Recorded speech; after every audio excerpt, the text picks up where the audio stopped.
All right, welcome to Bet the Edge. I'm Jay Croucher here with Drew Dinsick, the whale capper. Soon we're going to be joined by 4for4's John Daigle to break down the latest market movement for particularly the Bengals on Championship Sunday coming up. We'll also discuss some futures markets around the NFL. The Bengals are now 1.5-point favorites, Drew, in Arrowhead. We'll get into that. But first, it was a pretty grim night of sport. I think particularly coming off of Sunday's games pretty recently. And I mean, you're looking at the slate and it's like Hawks, Bulls, Grizzlies, Kings was the best game on paper, and then Ja Morant is ruled out. So I think it was a night for tennis, and the star was the great Elena Rybakina, who as two men who are on the other side of the bracket, and on Arena Sabalenka. Looks like we're on a crash course for Rybakina again, just as we were with Ons Jabeur in Wimbledon. So this is it's revenge time, and I don't feel good, Drew, because Rybakina looked absolutely magnificent last night. Yes, she is in form. That was scary. Ostapenko was overmatched. We knew that, but the fact that Rybakina, just she gets broken early in the second set and is like, all right, fine, done. Afterburners on. See you later. It was a very impressive performance from Rybakina, and I don't think I'm going to make the same mistake twice. If we get Sabalenka, Rybakina in our final, I'm almost certainly going to protect my position to some degree. Not going to ride that one into the sunset. The fact that she's got Sabalenka, Rybakina, if that's the final, what do you think the price will be?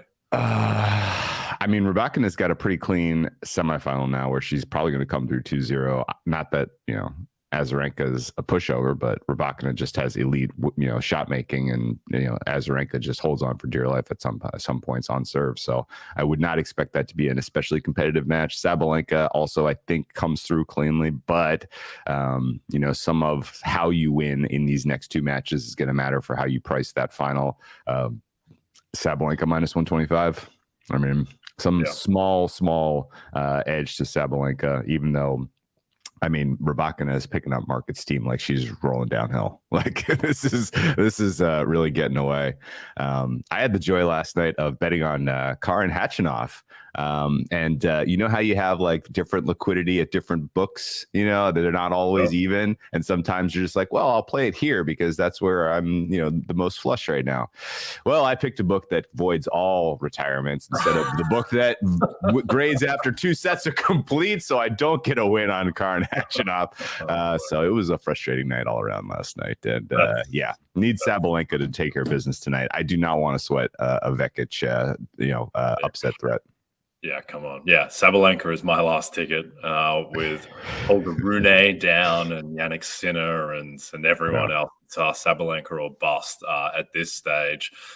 Just quickly, Jess Pegula, second slam in a row where she completely no-shows the quarterfinal. I didn't watch this match because it was in the middle of the night. But, I mean, it seems like the scoreline flattered her. Azarenka was 1 for 9 on break points in the first set before closing it out, and then just rolls her. Azarenka won 55% of points on Pegula's serve.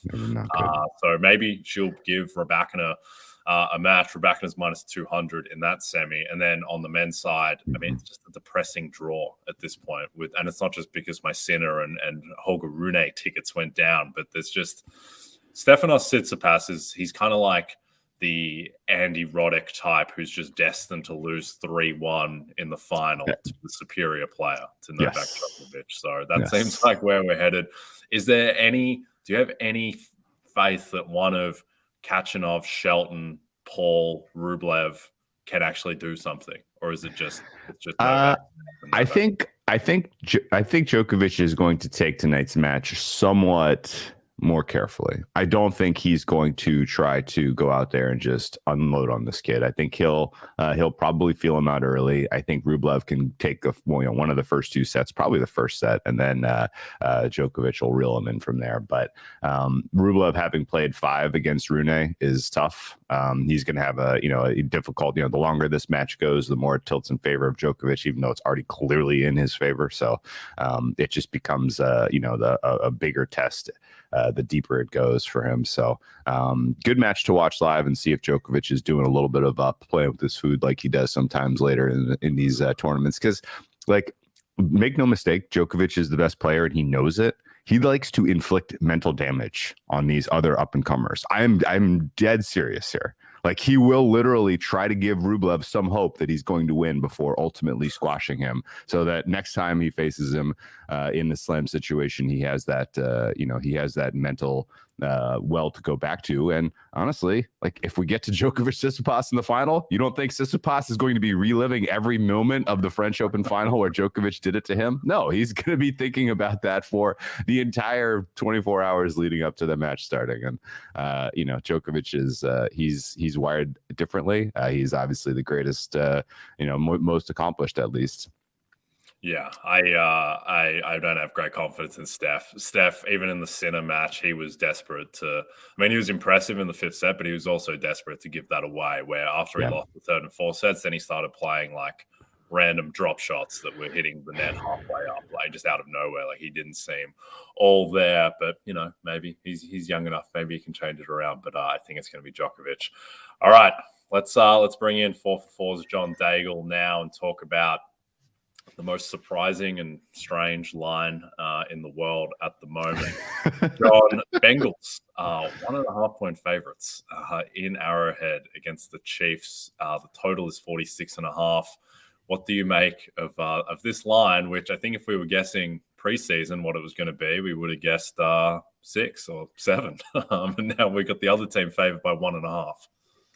And I'm guessing it's because someone maybe has information on Patrick Mahomes. It's certainly not me. I've been keeping my ear quite close to the ground, and I've heard nothing as of Tuesday morning. So it's something to monitor. But at the same time, we do know in their last 3 games, yes, the Bengals have won, but even step back and say it's been a close game throughout. Like, even this past matchup between these two teams this year, the Bengals had a 14-point lead. And just like we saw in the AFC Championship game, how the Chiefs blew that big lead, the Bengals blew that one and had to come back in the fourth quarter and win by field goal. So even with Chad Henne, I expect it to be a close game throughout. I am trying to get a better number, though, on the Bengals. That was clearly, though, what I needed to do at the beginning of the week. So I think I missed my chance there, unfortunately. Okay. Let's talk a little bit about market dynamics here. It's moving in the direction of, say, 2.5 at a place like Circa. Circa right now will take the biggest one-click bet at $30K. Considering that there's only 2 games this week, people have liquidity piled up from a year of betting football, and there's not a lot to bet on right now. If you're, you're not getting that size bet down in college basketball. Sorry, like, you're just not. So people are sitting on a lot of liquidity right now. I suspect that some of this is speculative, because we are relatively well tied into information channels, and there has been crickets. Like, there is not like sincere buzz among the info folks that Mahomes is not going to go, which means ultimately this becomes a guessing game of what level will he be at out there. So let me set up a thought exercise for you then. Let's say that you remember when Harrison Ford was making the new Star Wars, and like the door fell on him and he broke his leg, and he was out there with a little rolly cart, with his leg, on the cart. If Mahomes is out there on the rolly cart, what favorite does he go off against the Bengals on Sunday? Does it get to 1.5? You think? Probably. You can't give them the 3 with a limped Mahomes. Because realistically, isn't this all about his arm? Yeah, I mean, he's going to have to obviously plant his leg to throw with his arm. But I think, to me, the whole thought exercise is, if you're betting this, is the Bills and the Chiefs were rated basically equivalent by market going into last week, the healthy Chiefs, that is.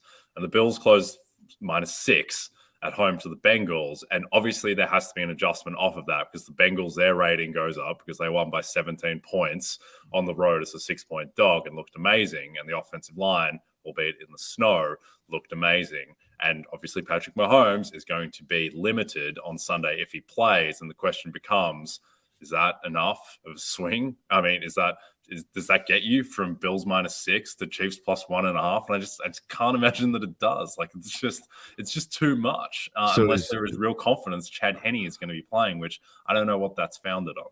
So Jay, you look at this market and you think that limits are high enough and the number is sincere enough that this is telling you that there is some sincere expectation that it's Henne? Not necessarily. I think like the thing to remember with this is that the difference between pick and one team being -2.5 just isn't that significant when you're talking about a favorite under 3. So I don't really understand the dynamic here. I'm not sure if there is information that's floating around that either Henne will play, which I would doubt, or more likely that Mahomes is going to be really, really limited. And he's just not going to be close. He's going to be, 4 points worse than he usually is, which I think is possible, but it seems like a lot of speculation, and it seems like the market has decided pretty conclusively that Mahomes is not going to be useless, but isn't going to be a market upgrade over Chad Henne. Because I've seen too much of Pat Mahomes off of a stable platform doing impossible things with his arm. I don't really know if there's anyone else I would feel less concerned about with a badly limited ankle than Pat Mahomes, just because his singular gift seems to be all in the arm. Obviously quarterback mechanics matter. I'm not an idiot, but his ability to, kind of do what it takes to beat the Bengals defense, which is literally going to be matriculate the ball down the field, get your short stuff, get McKinnon involved, get Travis Kelce involved. And, hey, oh, by the way, he's behind an all-universe offensive line that's going to keep him from taking additional hits that could force him out of this game. I just am not seeing the risk factors, the red flags here that say your Chiefs offense isn't going to be, anywhere close to what's expected. And that's what we're currently looking at this market number. Daigle, is all of this adding up to you, or am I going to be the idiot out there with a bad number on the Chiefs as they're getting blown out by the Bengals for the 4th straight time? It's all adding up. I don't know about the results in your bad number, but wouldn't you circle back and bet it right now? Because isn't this, we think, the best number we're going to get if we're betting the Chiefs? The inflection point? Yeah. I don't know. I feel like it might get the Bengals -2. You think it's going to go further? It doesn't really matter, I guess, at that point. The difference between, it matters a little bit, the difference between 1.5 and 2.5, but it's not that significant. I think that there is more scope, certainly, I think, for the line to swing more in the Chiefs' direction than more in the Bengals' direction. And then we've got a question here from Aaron Campbell that there's KC +2s popping up and a Rogue +2.5. Do you think we get to 3 at this rate? I just cannot imagine that it gets to 3 unless there is confirmation that Patrick Mahomes is not playing. I just cannot imagine that if Mahomes takes the field, that he can be a 3-point dog at home to a team that was just a 6-point dog in Buffalo. That's just like a 9-point swing off of Patrick Mahomes' high ankle. I just can't imagine that's going to be the case. So, Daigle, my question for you is, what did you think Mahomes looked like in the second half? Because I thought he looked okay. He didn't look great. He didn't look like Patrick Mahomes, but I thought he looked good enough for the line to not swing 7.5 points. And again, these last 3 games have been very close. That's what I keep looking at as well. And so even if we do get, what would it even be? 50 to 60 to 70% Patrick Mahomes. Sure. I think a close line is what we're eyeing here. I also keep going back to the other side of the ball as well, because I tried to factor in the Bengals offensive line issues and missing 3 starters against the Bills last week, and it didn't even matter. And maybe that was because of Joe Burrow's time to throw, 2.3 seconds the last month, actually, since they initially lost La'el Collins, which is when the dominoes began to fall in the trenches.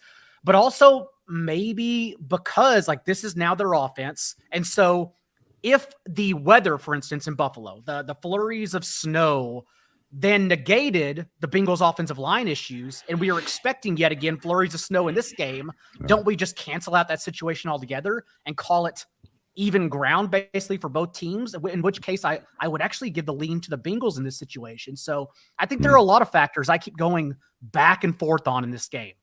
See, I'm drinking the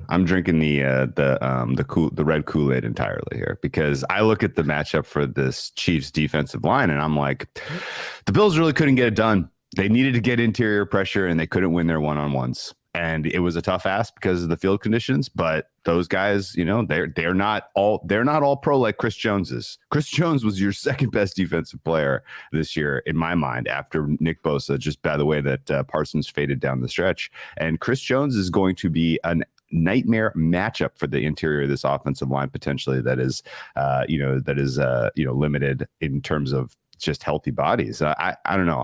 I'm looking at the Chiefs defense as the kind of saving grace here, even if this is potentially a Chad Henne game or the 70% Mahomes game. And I don't know, not afraid to get involved with the Chiefs here, but I don't know.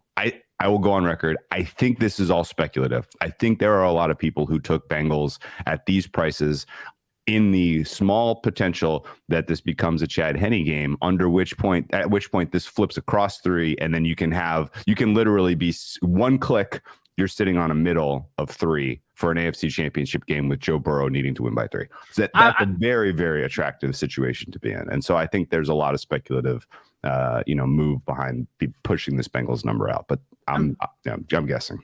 I'm guessing then if you're betting on the Chiefs defense to be the X factor here, you're also leaning on the under.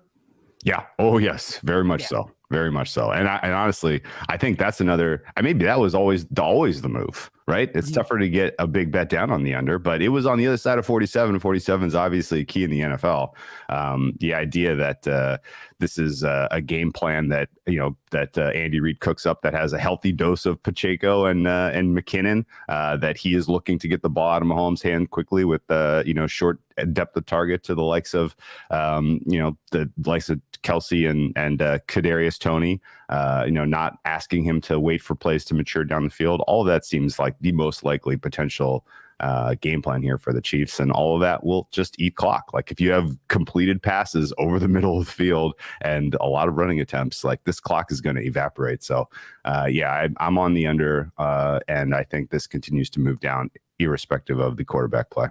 Yeah, there's a couple of things. One, around the market dynamic. I think that maybe one small element of this is that for the past 3 weeks, and we've talked about this, the Chiefs have been a big bet to win the AFC and the Super Bowl. The market has gotten that wrong. The market didn't factor in the Bills-Bengals cancellation enough, particularly when it was clear that they weren't going to play the game and the Chiefs were likely going to get the 1 seed. And so a lot of people bet on that heavily. And I think there would have been some aspect of, I'm just going to back the Bengals to cover that position a little bit because of the uncertainty, particularly when it opened Chiefs -2.5. And people just didn't want to deal with that situation, I would say. And then another thing, just around the Bengals, like Ted Karras is hurt now as well. Like they've got 80% of their offensive line is either banged up or not playing. And so I think that, with the conditions, that definitely mitigated Buffalo's pass rush. Now, there's going to be snow apparently in Kansas City on Sunday. I don't think it's probably going to be to the same extent. And so I would expect that, I think people still have it in their minds that the Chiefs don't have a good defense. The Chiefs were 15th in EPA defensively. Like it's a fine enough defense. And I think that, just based on how poor Buffalo played defensively and the amount of players they were missing in the secondary, they were down to 5th string safeties and missing Von Miller on the defensive line, obviously. So I do think the Chiefs defense might provide a little more resistance against the Bengals, even though their defense hasn't been as good as the Bills across the season. But I think the Chiefs are the only play at the moment. From a player perspective, John, is there anything that you're eyeing in terms of player props? Both Mahomes and Burrow are set at 270.5 passing yards, which to me is just the market throwing its hands up in the air. I'm saying you do what you want with this because we don't know where to put it.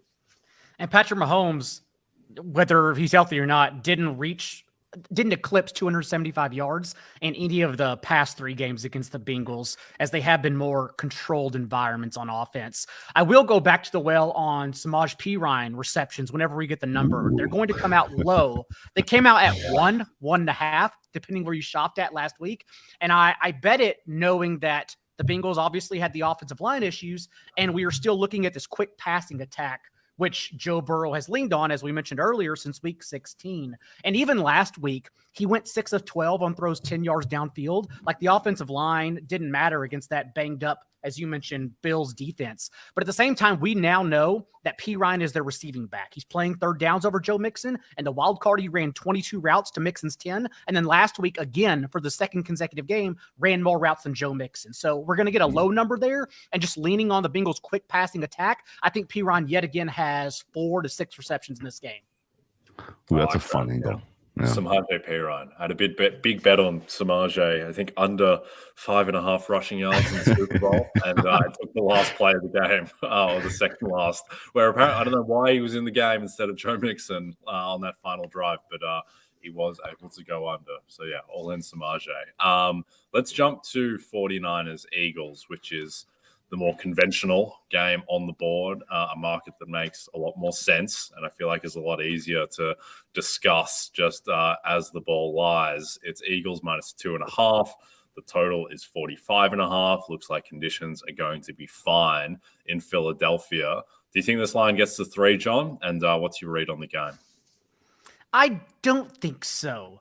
And I think that gives us an advantage because I feel like anything under 3, we are obligated to go heavy on the Eagles, knowing that the Eagles, I feel like, don't have a single weakness, and we're all still just waiting on the Brock Purdy ride to discontinue. And you can argue it actually failed him last week because the Cowboys blitzed in the fewest times of the divisional round, and yet Brock Purdy was absolutely miserable, under pressure on 50% of his dropbacks, 4 of 12 under pressure for 4.5 yards per attempt. And now we get this Eagles defense that leads the league in both sacks per game and sack rate when rushing 3 or 4 pass rushers, like basically not sending a blitz. And so it's honestly, I think, Brock Purdy's worst nightmare. And as someone who has bet with Brock Purdy this entire run, I am more than happy to go against him in this situation. Having said that, yes, I do think it stays at 2.5. Drew, curious to get your thoughts on that because I feel like 3, there's no action. Yeah. Oh, yeah. Oh, yeah. I agree with you 100% because I think 3 is fair. That was all music to my ears.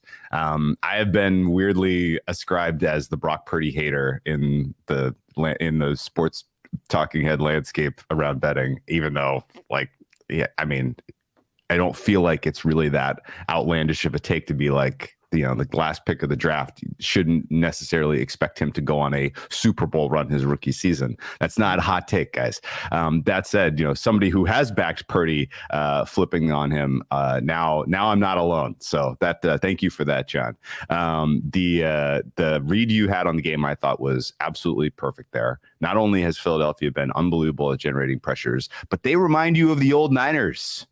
They have wave after wave of guy that they can bring down your throat. It is not a matter of their 4 guys are go, go, go, go, and they get tired, and then they are less effective in the second half. Like, they are relentless. And so I am very excited for a potential game state where the Eagles have a lead in this one, and then they got to put it away on the back of their defense and their running game. I feel like this one also has a decent edge to the under. I know 45.5 is on the wrong side of 47, but at the same time, like, both of these defenses should find success in this game. Is there anything about the Eagles offense, Jalen Hurts in particular, that concerns you going up against the Niners defense that has been pretty superlative against 11 personnel this season?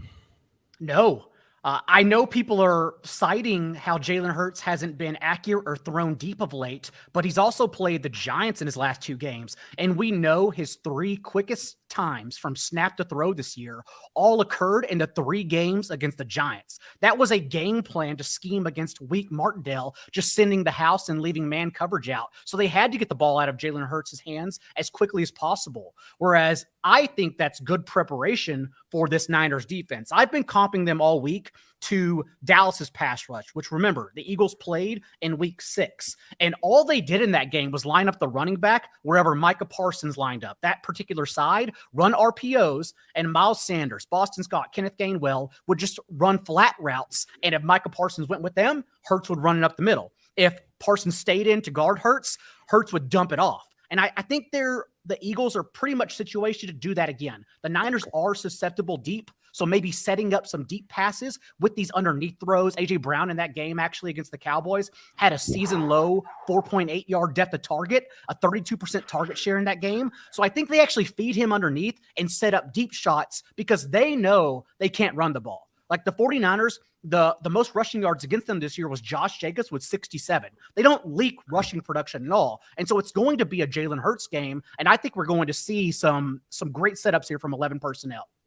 Yeah. Well, I hope you guys are right. I feel a little nervous about this game as someone with significant Eagles futures positions to win the NFC and win the Super Bowl. So I'm all in Eagles. I'm a stent on the 49ers outside of some random Super Bowl MVP stuff, which is almost certainly not going to win. So I need the Eagles in this game. I am a little bit concerned that, and I understand the focus is on Purdy and how he's likely going to struggle against one of the best defensive lines in football. And he did not look great against the Cowboys. And now the Eagles defense, I think, probably has a higher ceiling, particularly at home, than what the Cowboys showed against the 49ers.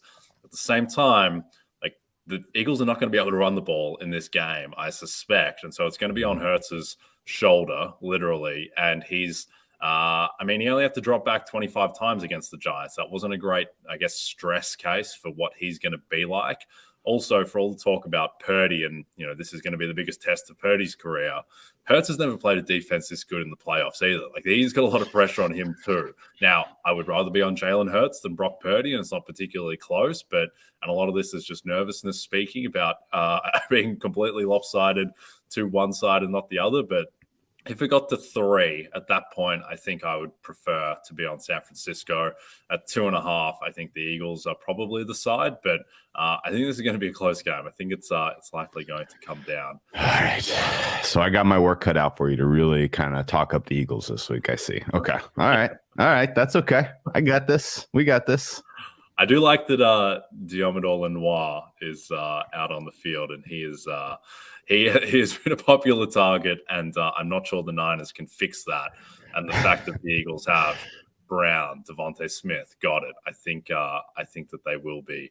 I think they will be able to move the ball enough to win the game, but I think it's going to be a bit rough. All right, let's before we get to the futures markets, just a reminder, if you don't have the NBC Sports Predictor app, go download it now. The contests are free and easy to play, and you'll have a shot to win thousands this weekend by predicting what will happen on the PGA Tour, as well as in college basketball and the NFL, including a shot at $100,000 on Championship Sunday if you enter our Sunday Night 7 contest. All right, before we say goodbye, John, Super Bowl champion odds, the Eagles are the favorite at plus 250, though it's very tightly bunched. The Bengals and Chiefs both plus 260, and the 49ers plus 325. Any interest in anyone in this market?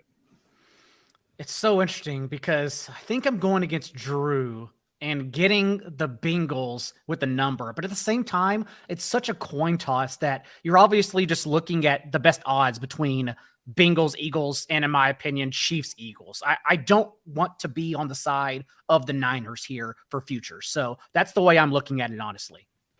Okay.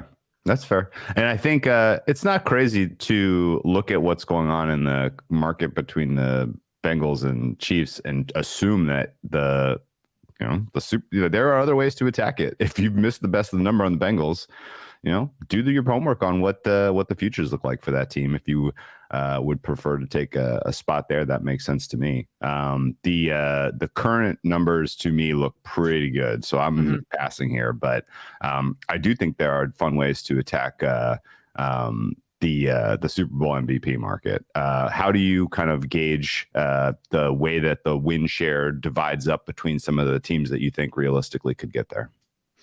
Well, last year, remember, we tried to sprinkle on so many different players, Matthew Stafford included, just being a quarterback, when really the MVP of that offense was Cooper Kupp. So the short number, and I believe it was plus 450, was just the best the entire time. And I think it's the same with Jalen Hurts, honestly. If you think the Eagles win, that's the number I'm looking at, knowing he's the catalyst, knowing that he can get it done with 4 total touchdowns, 2 through the air, 2 on the ground. That's the way I'm looking at it in particular. Otherwise, we may start looking to a Travis Kelce if you think numbers dip, especially if we don't get Mahomes, and maybe it's Henne who sneaks by. But receivers-wise for the Chiefs, I wouldn't be looking at that. And then, of course, probably Joe Burrow as well. Those are the 3 favorites.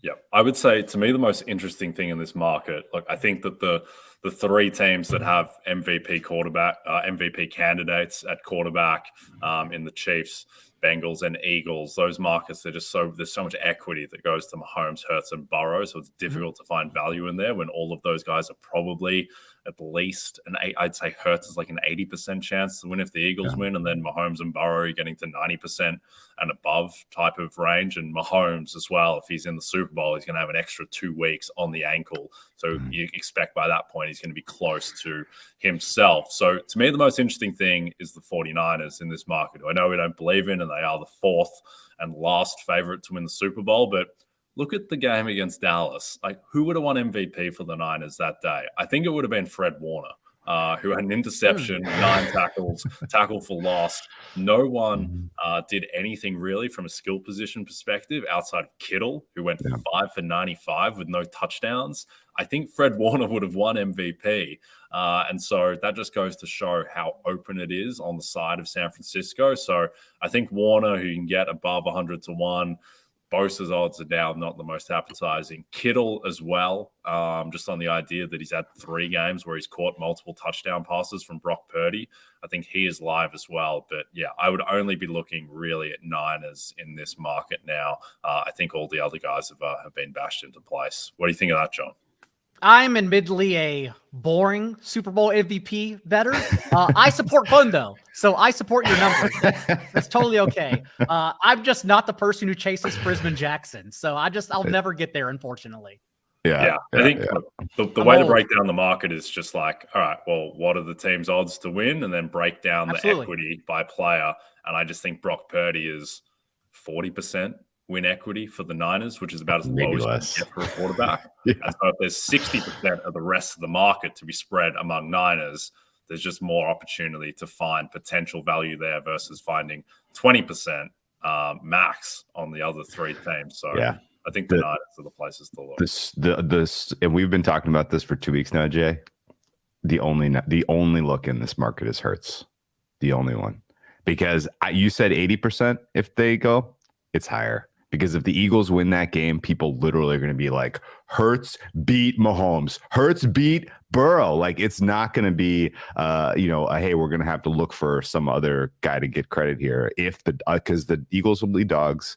Hurts already is owed some consideration for MVP because when he got hurt, he was the presumptive winner of that award during the regular season. Like, makeup award factor, underdog factor, head-to-head against the best 2 quarterbacks in the NFL right now that people are weirdly debating this week between Mahomes and Burrow. So, it's Hurts or pass in this one for me. And thankfully we got some 7-1 in pocket. So no, not as in love with 325, but I still think that's the only bet in this market. Yeah, I think the only thing there is that he just doesn't throw as much as Mahomes and Burrow. And so he only had 25 dropbacks against the Giants. And so there is a chance that he just doesn't put up that many stats. But at the same time, I agree, he's the heavy favorite if the Eagles win. All right, John, thank you for joining. Mate, can you tell people where to follow your work and what you're working on at the moment? As you can see on the screen. Oh, it was there previously. At @NotJDaigle on Twitter. That's fine. And, of course, 4for4.com. And if you want to hear more football podcasts, and you probably do since you're listening to this every single day, the most accurate podcast. Just type in that phrase in iTunes, Spotify, wherever you get your feeds, and I will be right there for better or worse for you every single week. All right. Awesome. Thank you, John. And go Chiefs. All right. Let's read one more promo and then close out. Reminder to download the RotoWorld app to receive breaking player news all season long. Stay ahead of the competition by favoriting players on your roster. Get the latest injury updates, player news, and much more delivered right to your phone. It's available in the App Store today. All right, Drew, what are you looking forward to tonight? I got some NBA in action. I am going against the mighty Boston Celtics. Back to your Heat and Victor Oladipo against the C's. We haven't seen the C's injury report yet, but I like where Miami is at from a health perspective. I'm considering going against your Denver Nuggets, even though Nikola Jokic is questionable. If he plays, that market is going to overreact, I think, and I'm going to take some Pelicans. And I like the Wizards against the Dallas Mavericks. I have Phoenix also against Charlotte. So I got 3 in the accounts now, a 4th adding potentially with the Pelicans. So it's going to be a heavy NBA night for me. And then we're sweating Sabalenka. And on the men's side, I like Rublev to take a set. That's a fun bet. Djokovic 3-1 is also a fun way to play that one. That's available at 265. I think that's a very fair price. So that's about it for me. I got a lot to sweat tonight. Yeah, it's all happening. Yeah, Sabalenka is the main focus of my evening, for better or worse. Hopefully that is not a sweat. I think, the Nuggets-Pelicans game is maybe the most interesting on the board, along with Celtics-Heat. I think the Nuggets right now, 1-point favorites. That's not a real line. That's going to move one way or the other, depending on whether Jokic plays. I suspect Michael Porter Jr. is not going to play based on everything that's happening in his life at the moment. So he's probably out, and it's going to be probably depending on Jokic, whether he's in or not. I will say that Jokic missing these past couple of games, his MVP odds should only shorten, because he's missed a couple of games and the Nuggets have created more separation for the 1 seed, and Luka got destroyed by the Clippers. So I think that Jokic still minus 110 is the best futures bet on the board. We'll talk about MVP and other markets with Kurt Heelan tomorrow.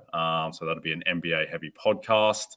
Until then, don't forget to check out NBCSportsEdge.com for more information to help you with your wagers. Thanks for those watching on the NBC Sports YouTube channel. And if you're listening to us in podcast form, don't forget to subscribe and rate us. From Jay Croucher and Drew Dinsick, we'll be back tomorrow.